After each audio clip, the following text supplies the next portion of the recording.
Salam sejahtera, terima kasih karena bersama dengan saya di Nazilin Unity Channel. Akhirnya, Sultan Pahang bertitah lagi. Sultan Pahang bersuara. Ini berkait dengan polemik isu 3R.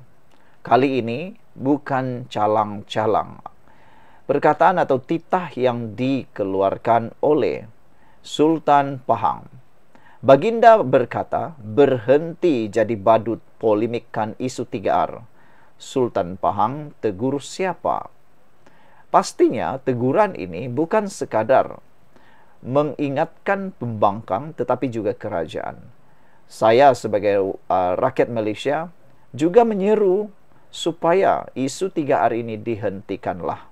Kalau nak berpolitik, politiklah secara matang. Tak usahlah menggunakan isu 3R ini. Kerana penggunaan isu 3R bukan saja membuatkan negara ini huru-hara, haru biru, tetapi ianya tidak akan membawa apa-apa makna untuk kita semua. Bak kata pepatah, yang kalah jadi abu, yang kalah jadi arang, yang menang jadi abu. Lebih kurang macam itulah. Jadi tiada apa-apa manfaat. Sebelum kita teruskan, izinkan saya untuk berkongsi satu manfaat untuk Anda semua, yaitu produk yang boleh membantu Anda yang ada penyakit gout, kencing manis dan tinggi darah. Cepat beli atau buka big produk ini kerana ianya murah sekarang dan sudah ramai yang membeli. Mereka nyatakan dalam testimoni membantu untuk menangani masalah gout, tinggi darah dan kencing manis. Cepat beli selagi harganya sekarang ini murah, tak lama lagi akan naik semula harganya, dan ini promosi untuk sepanjang bulan Ramadan dan juga menjelang Syawal nanti. Okeylah, terima kasih kerana menyokong saya untuk dalam membeli produk tersebut. Saya bukan jual ubat tapi sekadar kongsi dengan Anda. Baik. Sultan Pahang, Sultan Abdullah yaitu Din Al-Mustafa Billah Shah bertitah supaya semua pihak berhenti menjadi badut yang mempolemikkan isu raja, agama dan kaum 3R. Baginda mahu pemimpin politik bertindak sebagai jambatan perpaduan yang menyatukan rakyat, bukannya mencetus api yang membakar hubungan harmoni yang telah lama terbina.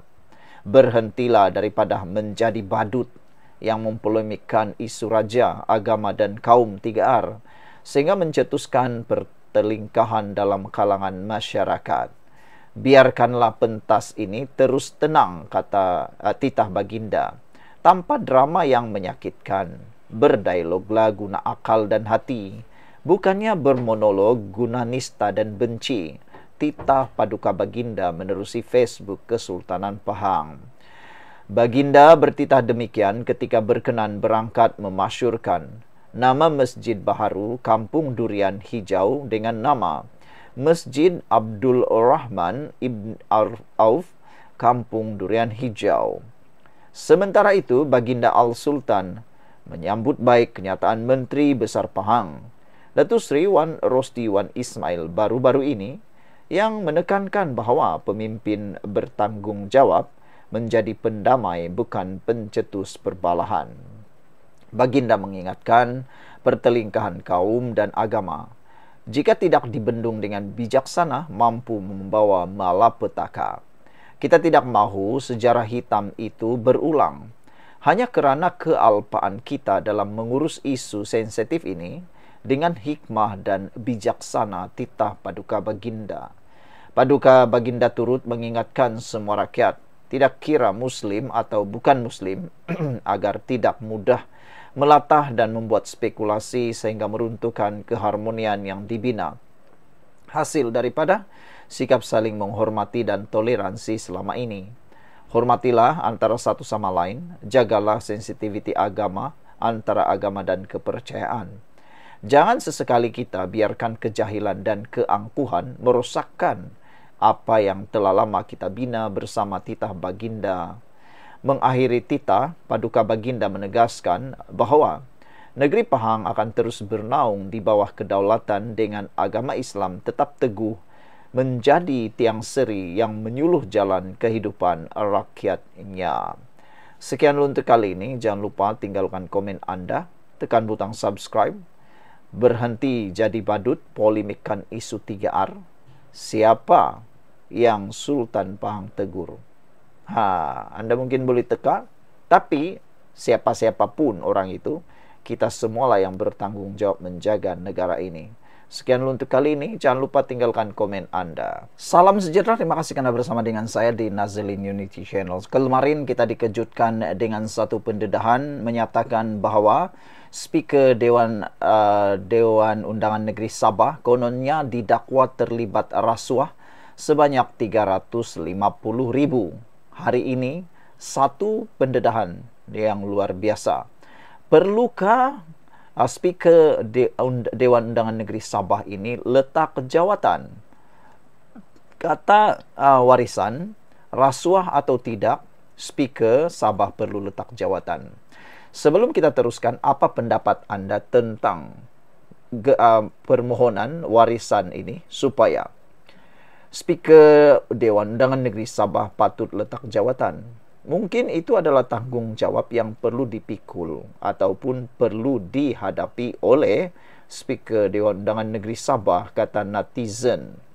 Dan ada juga yang menyatakan supaya siasatan berjalan dengan lancar. Hari ini, kata wakil warisan ini, rasuah atau tidak, Speaker perlu letak jawatan. Apa pula pendapat Anda? Sebelum itu, siapa yang ada masalah kencing manis, gout dan tinggi darah, ada saya kongsikan produk ini.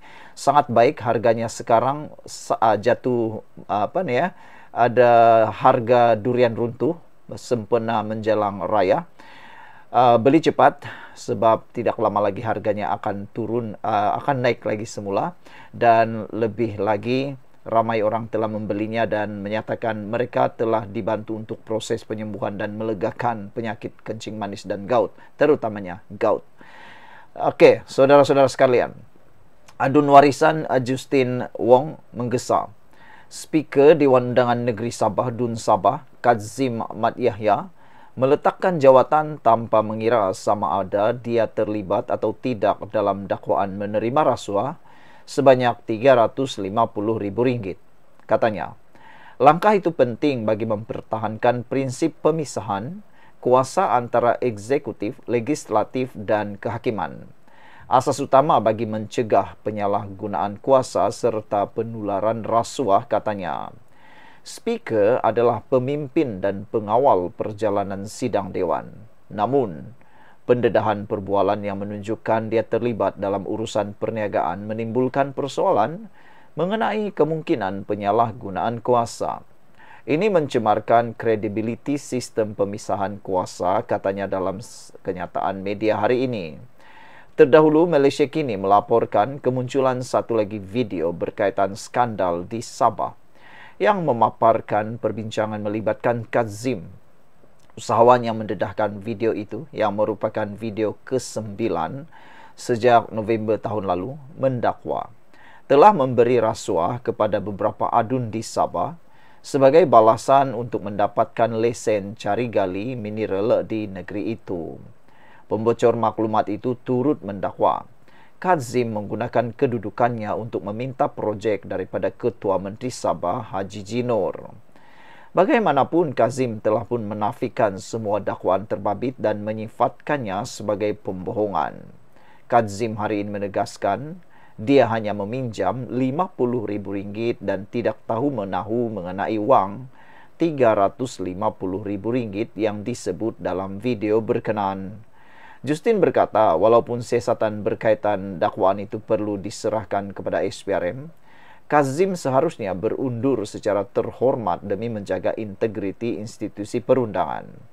Adun Sri Tanjung itu berkata, skandal rasuah berkenaan menimbulkan persoalan dalam kalangan rakyat mengenai sama ada wakil rakyat yang dipilih benar-benar berkhidmat untuk rakyat atau lebih mengutamakan kepentingan peribadi. Jika seorang wakil rakyat yang terpalit dengan skandal rasuah masih boleh mengekalkan jawatan, bagaimana rakyat boleh percaya kepada kerajaan soalnya? Apakah kerajaan Sabah mengamalkan dasar pemimpin boleh sesuka hati, tetapi rakyat tidak boleh bersuara, sindirnya? Dia turut mengingatkan bahwa pilihan raya negeri Sabah dijangka akan diadakan tahun ini. Justru rakyat perlu membuat penilaian bijak sama ada mahu terus bergantung kepada parti politik nasional atau memberi peluang kepada parti tempatan mentadbir negeri seperti yang dilakukan di Sarawak. Rakyat perlu menilai sendiri dengan semua kes rasuah dan isu pembangunan negeri.